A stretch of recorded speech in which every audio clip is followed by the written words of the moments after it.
Peterson here, and I wanted to show you how to make an exit photo. And so I'm going to take you step by step, and I'm going to show you a couple different methods depending on what type of Photoshop you have on your computer. So the first thing we want to do is once we open our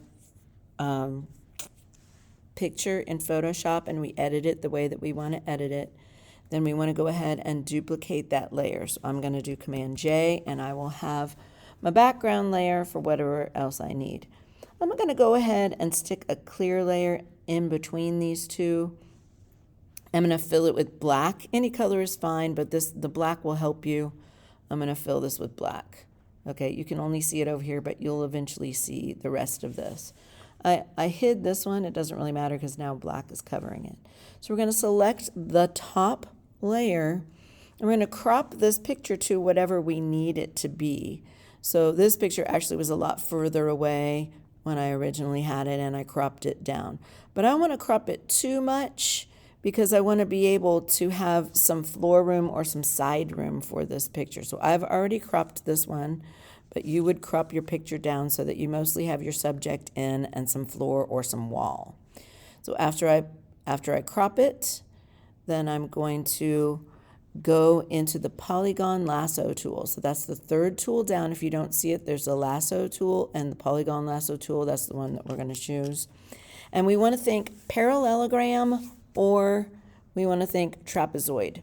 So on this layer, right over here, I'm over here on this layer, I want to go ahead and make a trapezoid. I'm going to have him running the floor. The floor is what's going to be he's running out of. So I want to make sure that I get his shoes in. So I'm going to go across, and I'm going to make a trapezoid shape. Doesn't have to be perfect, okay? Now, if you have Photoshop 2024, you just push this button right here, and it's going to switch the background invert section. But if you don't, you're going to go up here to, let's see, layer, select inverse. And now instead of choosing this,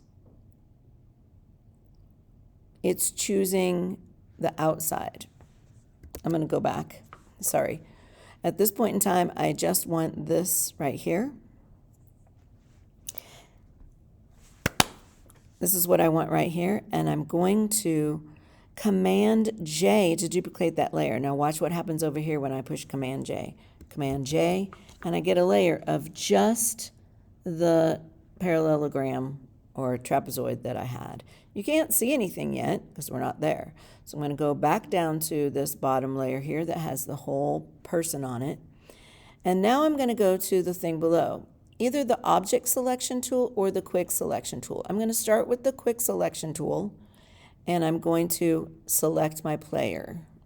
Okay, my wand was way too big, so I'm going to deselect, Command D, deselect, make my wand smaller. And I'm going to select my player. So I'm slowly going over that. Notice it's selected a little bit extra. That's okay. I'm going to go back for that. All right, I'm in minus. Let me try that again. I'm going to select my player, and I'm going to go all the way down here to his foot and his knee and the ball. So I do not have the shoe. And then if you've ever worked with quick selection tool, sometimes you have to go in there and do a little bit of solving. So I'm going to go to the minus, take out the part I don't want. And you have to go back and forth, back and forth, back and forth till you get what you want selected. So I'm going to have to add the shoe back in, add the shoe back in, okay, and add the basketball back in. And that's pretty good. That's pretty good. All right, that's one way of doing it. I noticed here it's still a little bit off. So if you do not have 2024, then you can do it that way. I'm going to deselect. If you have 23 or 24, you can try this object select. And with the object select, you just tell it what you want it to select, and it's going to think about it. And here, it got most of him. Do you see that? but it didn't get the ball. I want that ball in there too. Let's see if it'll grab it.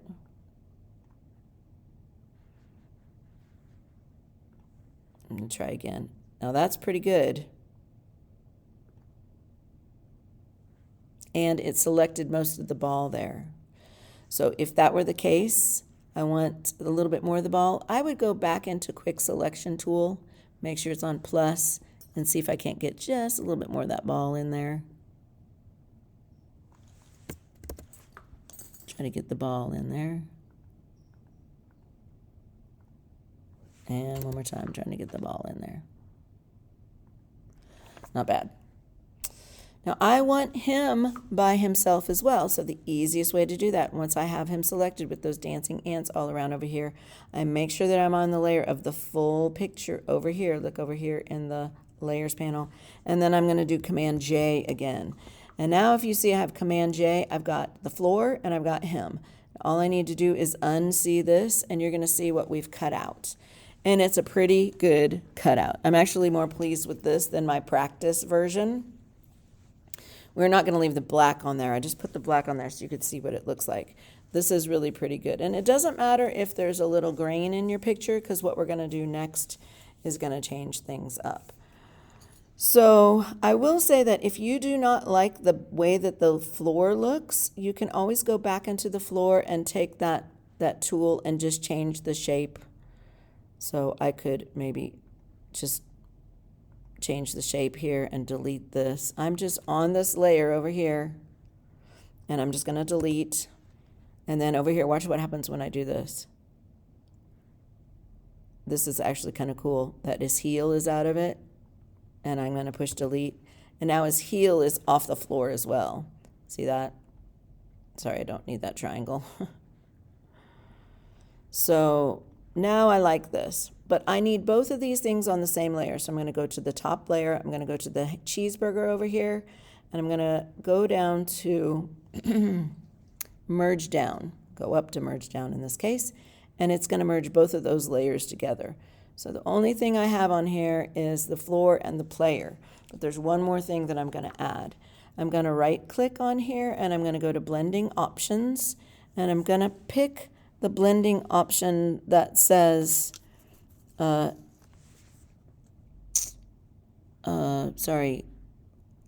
outer glow. And you have to click it again in order to get this. So you have to click it, you check it, and then click it. And then we're going to pick a color called EFC 965. And that is the color from our sword on the front. And when I do that, I push OK, and I'm going to make this opacity all the way up, okay? And I push OK. You can't see it that much, but if it's on a black background, let's see the black background. Now you can see that he's glowing. And it seems a little odd, but with our backgrounds, it's going to look cool that he's glowing. Everything is glowing. So when I'm ready to save, I unclick the black. I don't want the black. I'm not going to trim this. I want it to be big just in case I need to change the shape of it when I'm in Entourage. I'm going to go File, Export, Quick Export, and I'm going to name it, whatever it is I'm going to name it, and save it, and it's going to save it as a PNG. Okay, and now I'm going to show you what it looks like in Entourage. So I'm going to go back over to Entourage on the page that I was on. And here it is in Entourage. This is the one that I did before.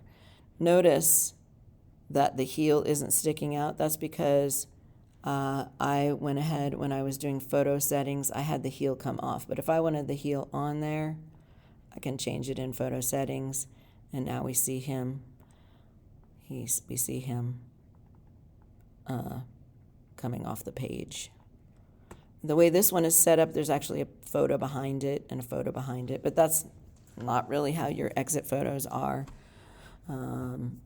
But now, you see, because he has the haze around him, when we zoom in, we can see that he's, sorry, that's not a zoom. When we zoom in, now he's coming off the page because of the background is black.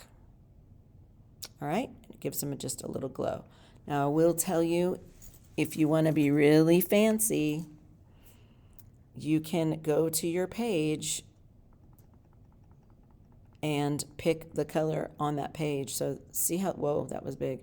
See how, this is extra, so if you're done, but this is extra. If I wanted him, instead of to be outlined in yellow, but be outlined in purple, there is a little app you can get called Digital Color Meter. And if you go to that Digital Color Meter, you can just go and pick a color that's on there. Or you can jump back and forth between this and your Photoshop and pick a purple that's close to that. So here's my Photoshop, and I'm gonna go here to the blending options. I'm gonna go here, and I'm gonna pick a purple that's close to the purple that was on my page. And now he's in purple. And wouldn't that be cool? So now I would save him again, export him, and this time I'm going to call it purple. We'll see what it looks like. Purple. And we save it. And then on Entourage, we upload it.